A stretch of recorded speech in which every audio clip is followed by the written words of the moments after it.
in our household, we would like to have a righteous husband and a righteous wife. This is our model family. This is our ideal family. But does this mean that there are no fights? Can we have houses without any fights? This is not possible. Maybe, probable, but not quite possible. Even in the best of houses, you would find some sort of skirmishes. Not fights, but here and there. The Prophet ﷺ with Aisha used to be upset with him sometimes. Imagine Aisha being upset of the Prophet of Allah. This is normal. This is a man and his wife. It has nothing to do with the messenger and the servants of Allah. It has to do with the man and his wife. And the Prophet said this, "Oh Aisha, I know when you are pleased with me, and I know when you are angry." He said this out of the blue. They were happy, so they were just chit-chatting.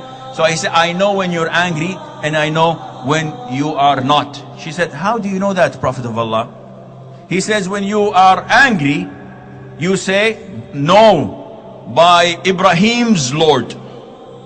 And when you're happy, you say, 'No, by Muhammad's Lord.'" And she said, "Yes, Prophet of Allah, this is true. I do not abandon anything except your name. I love you, but when I'm angry, I do not call your name."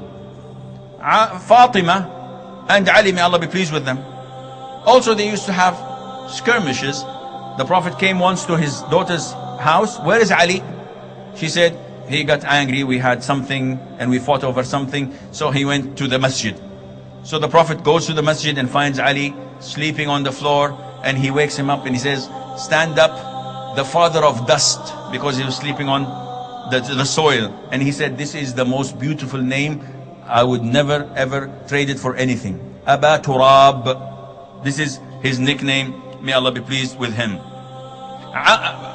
Umar, may Allah be pleased with him. A man has a fight with his wife, and he is so outraged of her character. So he goes to Umar to complain, the Khalifa, the Caliph.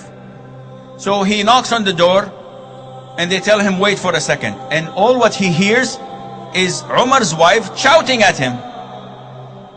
Umar's wife is shouting, and he can hear that. He said, "I'm coming to complain to Umar.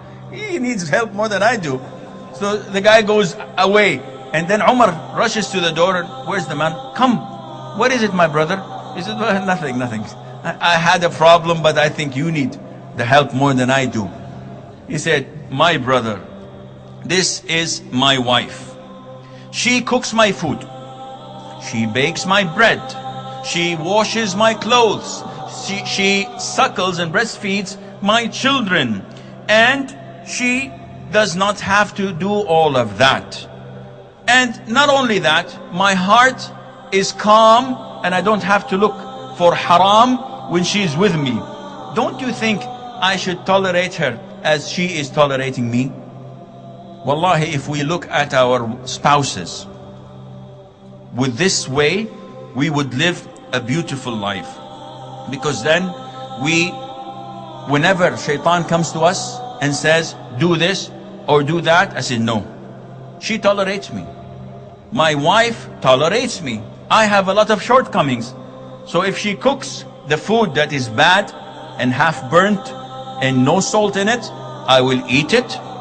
I will eat 3 or 4 bites of it and say, 'May Allah bless you, the food was excellent.' And I'm lying. Why? Because I don't take her out. I don't buy her presents. I am not kind to her. I am not a perfect husband, so I tolerate her shortcomings, hoping from Allah Azza wa Jal that she tolerates my shortcomings, and by this we would have the perfect house. And Allah Azza wa Jal knows best. I pray to Allah subhanahu wa ta'ala that He would fix all our shortcomings, and that He would make our houses ideal Muslim houses. Wallahu a'lam.